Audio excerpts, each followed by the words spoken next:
came in this shit. I might earn my special like Tabby a bit. Straight up the rip, on my layers on drip. Ladies and gentlemen, we are back with the UFC 4 lightweight tier list.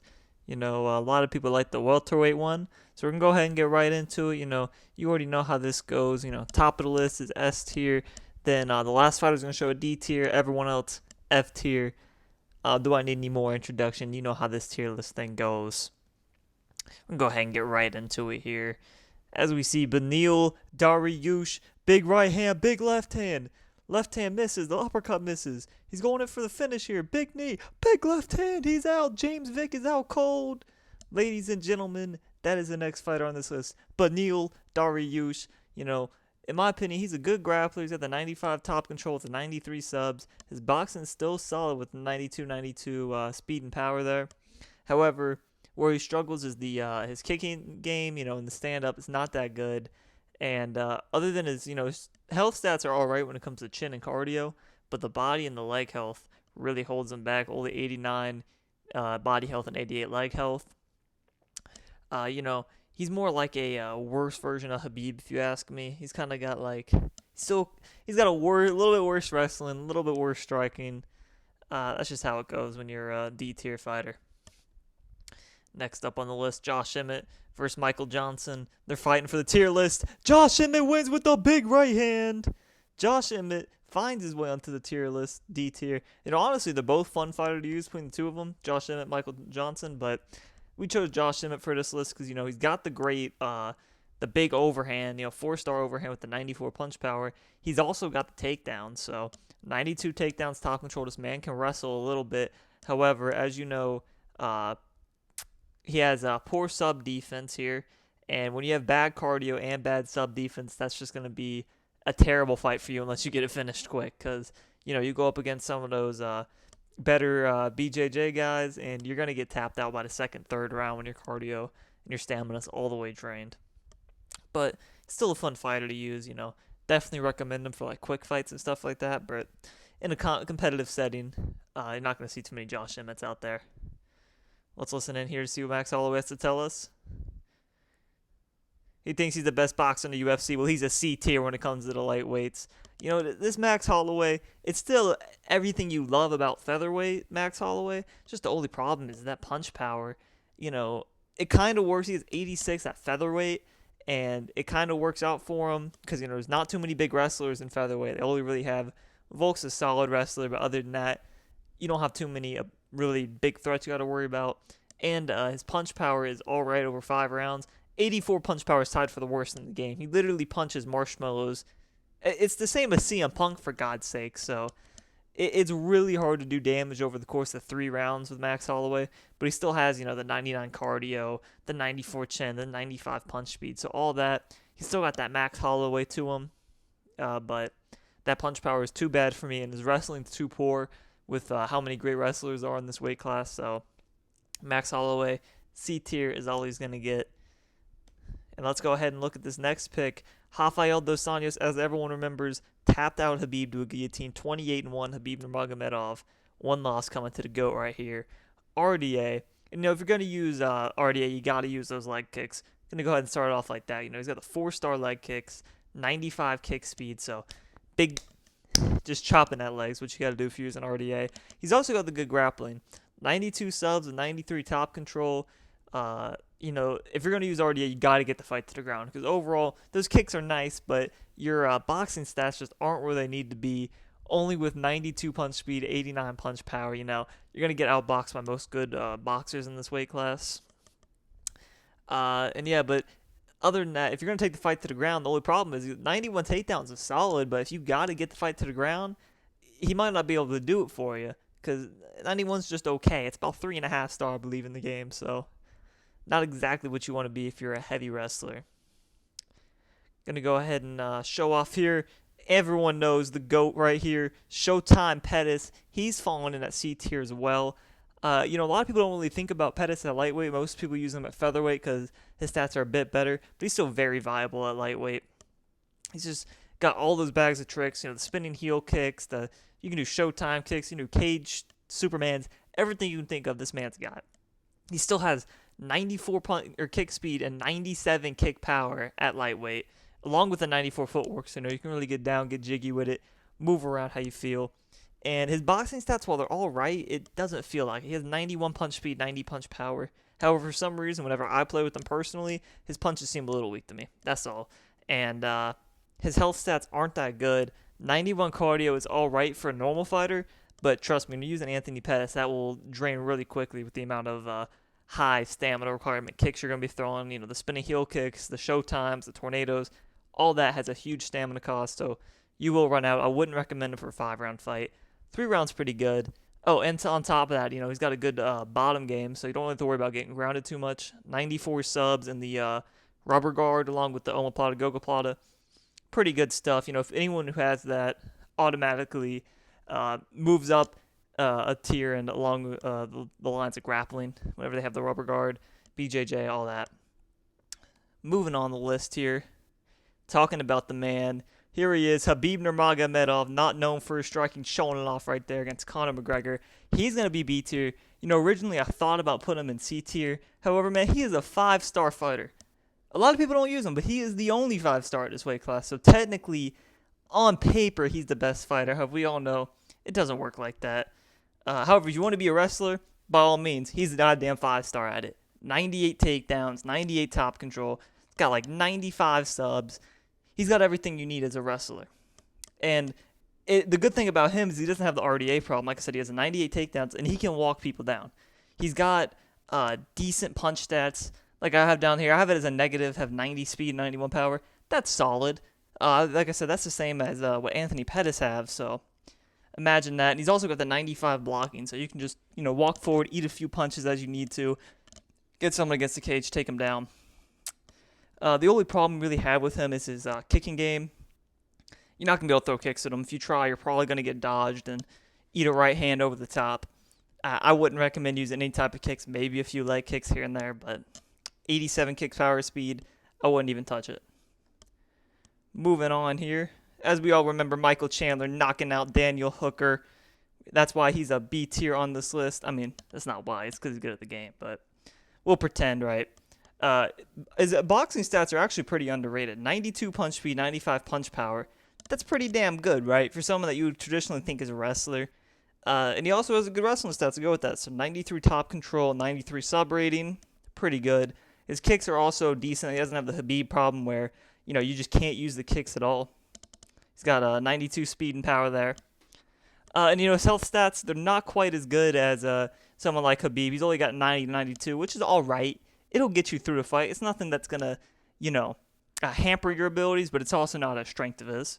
And then, for some reason, this game, he started out, I believe in the game, when he first came out in the game, he had like 85 bottom control. They've upped it to 88, which is still really bad for, someone who's not traditionally known for being terrible on the bottom. Not sure why they did this, but, so yeah, it can be hard. If you're doing a wrestler versus wrestler matchup and you get put on the bottom, might have a hard time getting up there. However, I think of him more as a well-rounded Habib.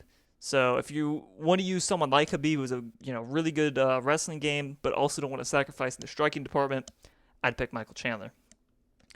And continuing on with B tier, Conor McGregor. He might only be like 1-3 lightweight, but it does not matter. He's still a lightweight beast in this game. And they dropped him off the top 15, which I think is weird because they have like Max Holloway and Josh Emmett there. If you think Josh Emmett's better than Conor McGregor, you might want to get your head checked out.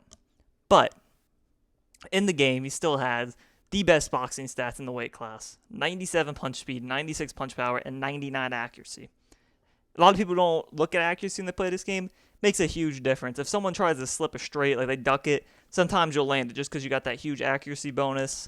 Things like that. He's kind of like accuracy in this game is sort of a padding for, if you make a mistake, you'll get saved by the accuracy sometimes. So if you're kind of noob, not that good at the game, definitely recommend Conor McGregor for the striking aspect.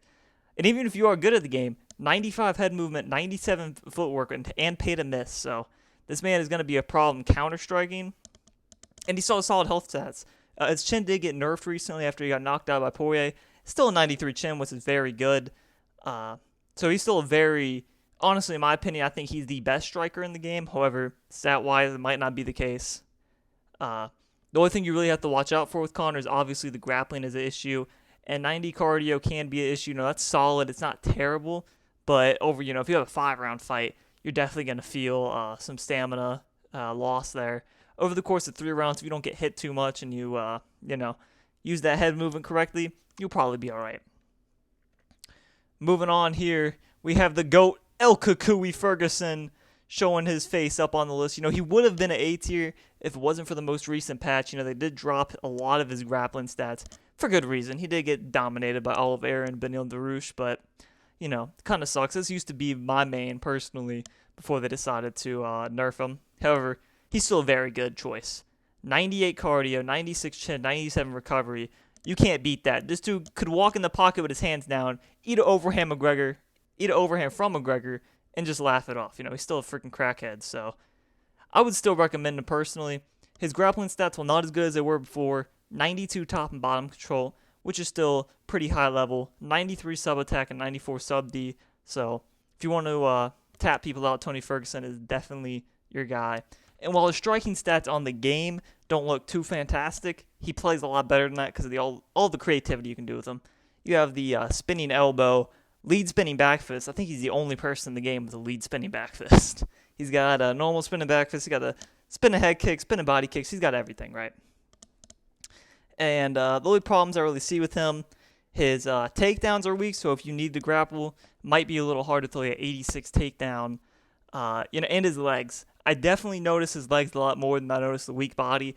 87 leg health stat leads to a lot of leg health events. However, he does have 99 switch stance, so you can make up for that a little bit. But it definitely hurts, when you're prefer orthodox and then get your legs slapped off. You got to go to the southpaw for the rest of the fight. Other than that, Tony Ferguson still a very good pick here. Next on the list, we have just everyone knocking out James Vick here. Justin Gaethje shows up. He honestly could have been an A-tier pick. However, he just feels really stiff. He doesn't have any teeps. He doesn't have any spinning kicks or anything that's. I think he has the rolling thunder, but that's not really that useful. However, when it comes to straight, boxing combination, just leg kicks and head kicks, he's one of the best in the game. 94, 95, and 95 when it comes to your punch speed, power, and accuracy. Fantastic there. 95 and 94 kick speed and power. Overall, he probably has the best stats in the game for striking. He also has the 5-star leg kicks and calf kicks, and I see a lot of Justin Gaethje players not use the leg kick as much as they should. That's definitely, 5-star, you obviously can't get any better than that. So if you're not using the leg kicks with Justin Gaethje, I would definitely recommend chopping those legs off, and it should definitely help you out a little bit more. However, the only thing you do have to be worried about with that game plan, the 89 leg health stat kind of takes away from it a little bit, but if you set him up right, Justin Gaethje is a monster with those leg kicks, just as good as anyone else in the game. And he also has a hard time getting up from bottom because he only has about 88 bottom control. So keep that in mind. You're a striker, Gaethje. Don't get taken down. Fair enough. Oh, and right here, for some reason, one of the best fighters in lightweight doesn't fight a lightweight. Not sure why he's here, but he's a goddamn A tier. You really can't argue it. Volk did get nerfed. One of the patches, I believe it was the same one where Conor McGregor got added, the second one at featherweight. They nerfed Volk at lightweight for good reason. In the UFC, at least, he's never fought a lightweight. Don't know why he's here, but he's still very damn good. Even with the nerf, I believe all they did was take his punch power down from 93 to 91. Still a damn good striker. 94 speed, 91 power, 95 accuracy. All very good. On top of that, he's a good wrestler. He's got 90 takedowns, 91 top control, so you can take people down and hold them there if they are the Conor McGregors or the Justin Gaethjes of the world. So it's really a counter pick here. Volk, he can outstrike most of the wrestlers, and he can outwrestle most of the strikers. So if you're a balanced player, Volk is definitely your guy. He's also got the 5-star lead leg kicks, so just like Gaethje, use those leg kicks when you're using Alexander Volkanovski. The only thing, like I said, I'd say is a weakness. That 91 punch power, not great, so I wouldn't recommend standing with, Conor McGregor or someone with a big difference in punch power. Might be a little hard for you to win those exchanges. And he is short. He's like 5'6". He's a featherweight, like I said. I know he fought all the way up to like middleweight when he was in Australia, but this is the UFC. Get out of this weight class. Go to featherweight. Even then, he's still goddamn good. So, moving on here, we have the man Charlie Oliveira. who honestly should have tapped out Tony Ferguson with his armbar, but El Kukui doesn't tap. So, Charlie Olives, yes, I put him at S tier. I was strongly considering A tier until I looked at his stats. He doesn't have a single thing wrong with him, so it doesn't make any sense for me to put him in A tier when there's no weaknesses. His kickboxing's good. He got an upgrade recently after winning against Michael Chandler, so he's got the side kicks. He's got the spinning heel kicks, everything you could think of when it comes to kicking, he's got it. Along with the 94 kick speed and 92 kick power, which is very good for someone who isn't traditionally known for his kickboxing. His boxing, also very good. 93 punch speed, 92 punch power, and 91 accuracy. Those are all very solid stats that can honestly compete with the Conor McGregors and the Gaethjes. On top of that, he's also got a 99 submission rating and 95 orthodox chokes. So orthodox chokes that include your guillotine, your rear naked choke, things of that sort. I don't believe it includes stuff like a north-south and a windshield choke, etc. It's your basic chokes, right? 5 stars, though, with the 99 sub rating. You can kill people with that. As soon as they get to half stamina, attack that submission. If you're good at it, you'll more than likely get it. And even then, you'd think, oh, well, his health stats have to be bad. No, they don't. He doesn't have a single health stat below a 90, so, this man is really unstoppable. However, the only person that I would say is on par with Charlie Olives is this man right here, Dustin Poirier, the real champion in most people's eyes. I mean, this man just can't be stopped in the octagon. First off, talk about the boxing. He's on par with Conor McGregor with the 96, 95, 97 splits there between speed, power, and accuracy. And he's got 95 boxing combinations. So any combination that's in the game when it comes to boxing, he's got it. So you really can't beat that. His kicks also are pretty good. They're not as good as Olives or some of that sorts, but he's got 90 speed and power, and he's got a good leg kick, so try and use it if you can. His health stats are even better than Olives. Everything's between 92 and 94.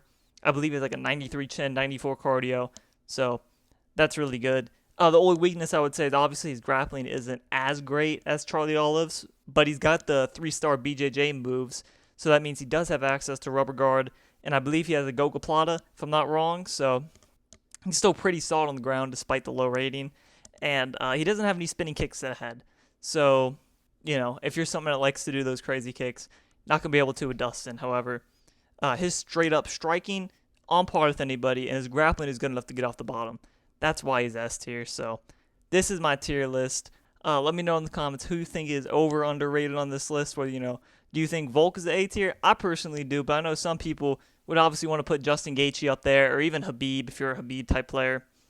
Other than that, like and subscribe, man. I'm on the up and coming. Show some love to a brother.